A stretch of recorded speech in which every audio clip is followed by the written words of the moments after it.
10 লাখ কর্মকর্তা কর্মচারী দিয়ে এই রাষ্ট্র চলবে।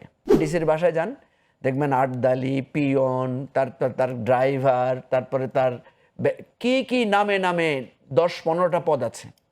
যিনি হাইয়েস্ট স্যালারি ড্র করছেন ওনার হচ্ছে 1,60,000 টাকা, আর যিনি লোয়েস্ট স্যালারি ড্র করছেন উনি 20,000 টাকা। ব্রিটিশের সে আমল তো নাই। আমি কেন ব্রিটিশের সেই এখনও সেই অর্গানোগ্রাম ধরে রেখেছি? আমাদেরকে একটা সময় আসবে এমন অবস্থা যে আমরা পলিথিনের ব্যাগ ভরে নিয়ে যাব, টাকা নিয়ে যাব বাজারে, আর হাতে করে বাজার নিয়ে আসব। কারণ আপনার একটা 8,200 টাকা দিয়ে আপনি কি করবেন ঢাকা শহরে যদি আপনি সার্ভাইভ করতে? কারণ যে ঢাকায় চাকরি করে তাকে তো ঢাকায় থাকতে হবে। So it is very difficult. আপনি আমাদেরকে ঢাকা ক্লাবে একবেলা খাওয়াইলে তো 10-12 হাজার টাকা বিল আসবে। সেটাই বলতেছি। তাহলে তার পাশাপাশি এটাও ঠিক যে আপনি 8,000 টাকার বেতনে একবারে যদি 20,000 টাকা করেন, মানে এটা কতখানি যৌক্তিক? আমি ওটা এডমিট করলাম। ঠিক আছে রাজাকি ভাই, আমি আরেকটা কথা বলি। জি, আরেকটা কথা সে বলছে যে সরকারি চাকরি যারা করে এদিক সেদিক থেকে ইনকাম করে, এটা অলিখিত, এটা প্রকাশ করা যাবে না। কিন্তু আপনি যখন এই আবহাওয়ায় থাকেন, আমরা কিন্তু বাস্তবতাটা জানি। একজন ডিসি বদল করতে 70 কোটি টাকা, তারপরে চাকরি নিতে গেলে 15 লাখ 20 লাখ টাকা দিয়ে চাকরি নেয়। তো চাকরি নেয় যখন, ওই 8,000 টাকা বেতনের জন্য কিন্তু 2-4-5 লাখ টাকা উপঢৌকন দিয়ে ঘুষ দিয়ে তারপরে যায়। তাহলে ইন্টেনশনটা কি সাইডে ইনকাম করবে সেটার থেকেই? আর সেটা যদি সত্যি হয় তাইলে এটা এতবারে চট করে 100 থেকে 140% জাম্প করাটা কতখানি যৌক্তিক? ভাই আমরা আসলে হয়েছে কি, সবটাকে যদি একসাথে করে আলোচনা করি খুব ঝামেলা। আমরা আলাদা আলাদা করে তারপরে ইকুয়েশনে পৌঁছতে পারলে ভালো হবে। দেখেন, প্রথম কথা হচ্ছে আমার 20,000 টাকা, আপনি যেটা বলেছেন যে 20,000 টাকা দিয়ে একটা মানুষ কীভাবে চলবে, এই যে দেখেন পার্থক্যটা কত বড়। যিনি হাইয়েস্ট স্যালারি ড্র করছেন ওনার হচ্ছে 1,60,000 টাকা, আর যিনি লোয়েস্ট স্যালারি ড্র করছেন উনি 20,000 টাকা। বিশাল পার্থক্য। ধরেন আমাদের দুইজনের কথা যদি আপনি ধরেন উনি হাইয়েস্টটা করেন, আমি লোয়ারটা করি। আমারও 3টা বাচ্চা, ওনারও হয়তো দেখবেন 3টা বাচ্চা, ঠিক আছে? 2টা বাচ্চা ধরেন, আমি ধরে নিলাম ওনার 2টা বাচ্চা, তাহলে তো ওনার আরও কম হওয়ার কথা, কিন্তু উনি হাইয়েস্ট স্যালারি ড্র করছে, আমি কম করছি। এই জন্য আমরা যেটা বলেছি যে হায়ার স্যালারির সাথে লোয়ার স্যালারির পার্থক্যটা কমাইতে হবে। যেমন এখানে 20,000 টাকা ঠিক আছে, কিন্তু হায়ারটা 1,60,000 থেকে কমাইতে হবে। এটা কমাইতে পারতাম আমরা, এটা একটা ইস্যু। একমত। আমি একটু ইন্টারফেয়ার করি, একমত। কিরকম?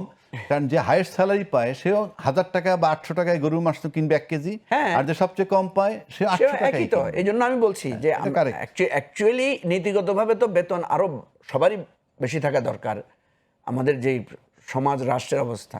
এখন আমি যেটা বলছি যে ধরেন সরকারের এই যে 14 লাখ বা 15 লাখ কর্মকর্তা কর্মচারী আছে, আমি বিশ্বাস করি এটাকে 10 লাখ কর্মকর্তা কর্মচারী দিয়ে এই রাষ্ট্র চলবে। কেন চলবে? আপনার মনে আছে আওয়ামী লীগ সরকার বলেছিল যে তারা ডিজিটাল বাংলাদেশ করেছে। ডিজিটাল বাংলাদেশ মানে কি? ডিজিটাল বাংলাদেশ মানে হচ্ছে আপনার স্টাফ কমে যাবে, প্রযুক্তির কাজ বাড়বে। যেমন আমাদের ডাক বিভাগ ধরেন, এখন ডাক বিভাগের কাজ কমে গেছে না? আপনি কি ডাক বিভাগের লোক চাকরি কমেছে? লোকের কমে নাই। এই যে সিকিউরিটি সিস্টেমে এখন নানা ধরনের সিসি ক্যামেরা আছে, তারপরে কি দারোয়ানদের চাকরি কমছে? কমে নাই।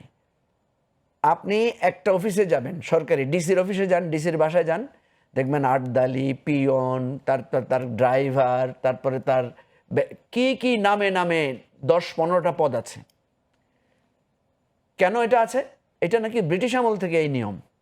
আমি ব্রিটিশ পার্লামেন্টের একটা হিয়ারিংয়ে গিয়েছিলাম, আমাদের ওই যে যখন টেলিভিশন বন্ধ করে দিল, আমি বিবিসির আমন্ত্রণে ওখানে এক প্রোগ্রামে ব্রিটিশ পার্লামেন্টে গিয়ে যাই দেখলাম ওদের পার্লামেন্টে তেমন কোনো পিয়ন দারোয়ান বলে কিছু নাই। সবাই যাই উঠে চা আনতেছে।